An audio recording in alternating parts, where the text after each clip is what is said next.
নমস্কার, আমি মাম্পি। মাম্পি দত্ত ব্লগ চ্যানেলের নতুন ভিডিওতে আপনাদের অনেক অনেক স্বাগতম জানাই।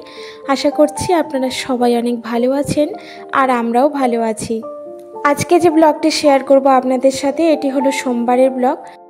এখন ঘড়ি কাটার সময় ওই সকাল 7টার মতো বাজে। ঘুম থেকে উঠে জাস্ট ফ্রেশ হয়েছি আর তারপরে বিছানাগুলোকে গুছিয়ে নিয়ে যাব নিচের ঘরে। বাবুর আজকে পড়া আছে 10টা থেকে, তাই ওকে একটু খাবার দাবার করে দিব। সকালে যদিও খুব একটা ভারী খাবারও খায় না, ওই একটু ভাবছি হরলিক্স গুলে দেবো জল দিয়ে, আর সঙ্গে একটু বিস্কিট দিয়ে দেবো বা কিছু একটা দিয়ে দেব।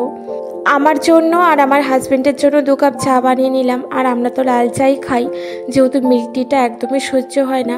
আর সব থেকে বড় কথা কি জানেন, আমার এই বাড়ির এখানে না ওই ঘোষ দাদারাও ঠিকঠাক আসে না, আর দুধটা না পাই না।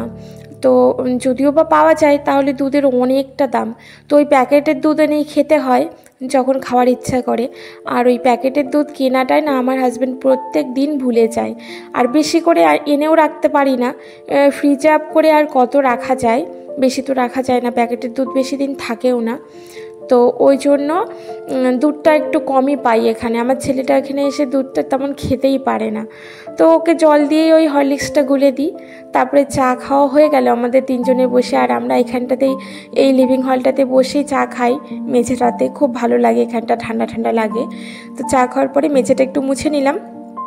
আর এবার বাসনগুলো পড়েছিল, বাসনগুলোকে তাড়াতাড়ি করে মেজে ধুয়ে উপর দেবো। ভাবছি আজকে একটু কিচেনটাকে ডিপ ক্লিন করব। ওই ডিপ ক্লিন বলতে সমস্ত জিনিসপত্রগুলো নামিয়ে একটু মোছামাছি করে রাখবো, আর তারপরে রান্নাটা বসাবো। দুর্গাপুজো তো প্রায় চলেই এলো, দেখতে দেখতে আর কটা দিন মাত্র। আর আমাদের মধ্যে না ওই মহালয়ার পরে আর ঝাড়াঝাড়ি মুছামুছি এগুলো করে না। যা ঝাড়াঝাড়ি করার মহালয়ার আগেই করে ফেলে, কাঁচা ধোয়া থেকে শুরু করে। আসলে এটার হয়তো এমনি কোনো নিয়ম নেই, রীতি নেই, কিন্তু মহালয়ার পরে এমনি মনটা একটু চঞ্চল হয়ে যায়, মানুষের কাজকর্মে মন লাগে না। বছরে এই কটা দিন তো, আর পুজো আসার আগেই যা আনন্দ, পরে তো আর আনন্দ থাকে না, মাত্র 2-3টে দিন ছট করে চলে যায়।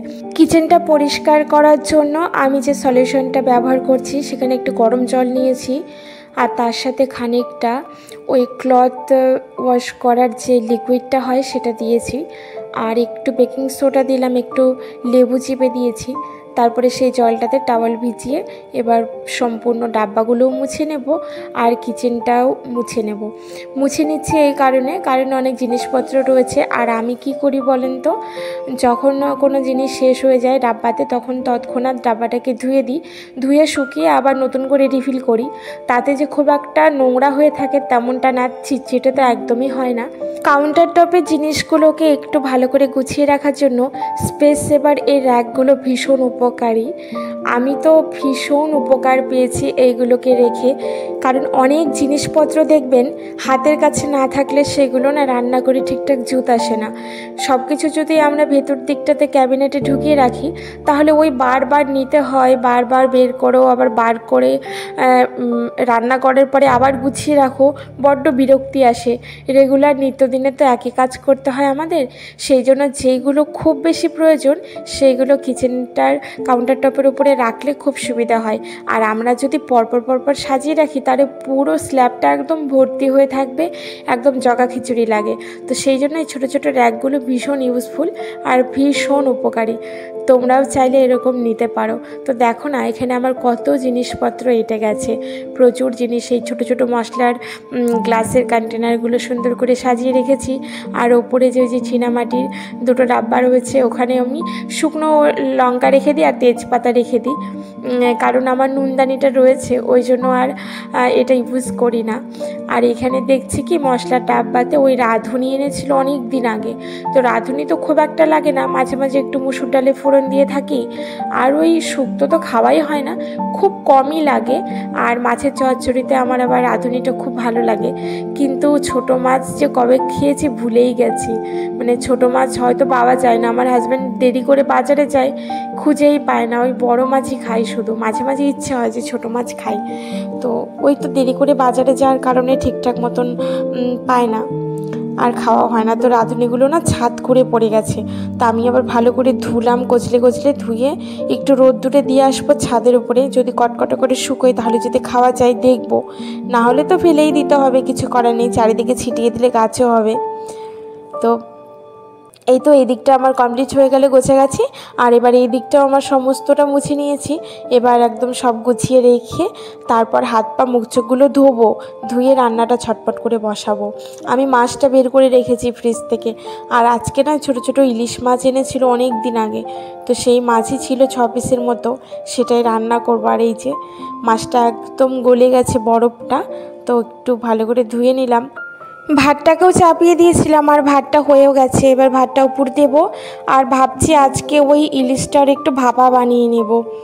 অনেক দিন যাবৎ ইলিশ ভাপা খাওয়া হয়নি, মানে সিজনে তো খুব বেশি ইলিশ মাছ খাওয়া হয় তা না, আমাদের এদিকটাতে ইলিশ মাছের প্রচুর দাম।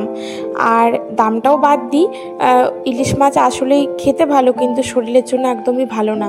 তো ওই জন্য আমরা খুব বেশি খাই তা না, ওই 2-4 দিন ঠিক আছে। তো এই বছরে একদিনও খাইনি সর্ষে ইলিশ বা পোস্ত ইলিশটাই খাওয়া হয়েছে। তো আজকে ভাবলাম একটু ভাপাও করে নিই। আর আমার না রান্না করতে ইচ্ছেও করছিল না, ভালো লাগছিল না খুব একটা। আসলে কিচেনটা পরিষ্কার করার পর না এনার্জি পুরো লস করে ফেলেছি। তো সেই জন্য আমি ওই ভাপা বসিয়ে দিলাম। আর ওই যে মায়ের বাড়ি থেকে একটা ছোট্ট মতো কাঁঠাল এনেছিলাম, সেই কাঁঠালটা আজকে না পেকেছে। তো কাঁঠালটা ভাঙলাম, এত ভালো কাঁঠাল যে কি বলবো।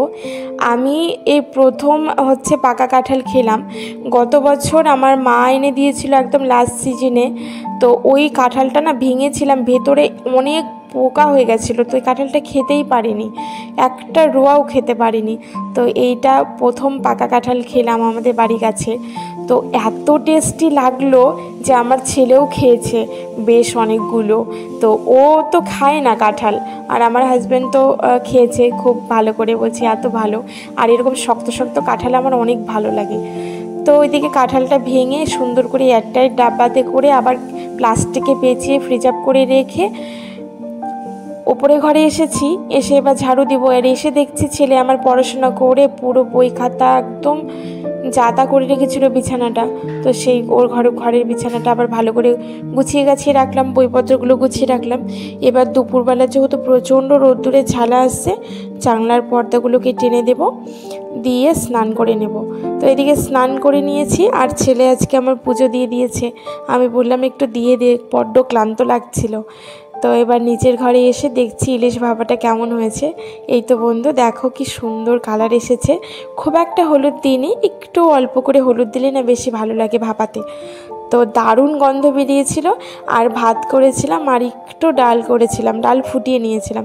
তো এই দিয়ে আমরা খাওয়া দাওয়াটা সেরে নেব। তবে চলো বন্ধু, আজ আর ভিডিওটি বড় করব না, এখান থেকে শেষ করব। তোমরা ভালো থেকো, সুস্থ থেকো আর আমার পাশে থেকো।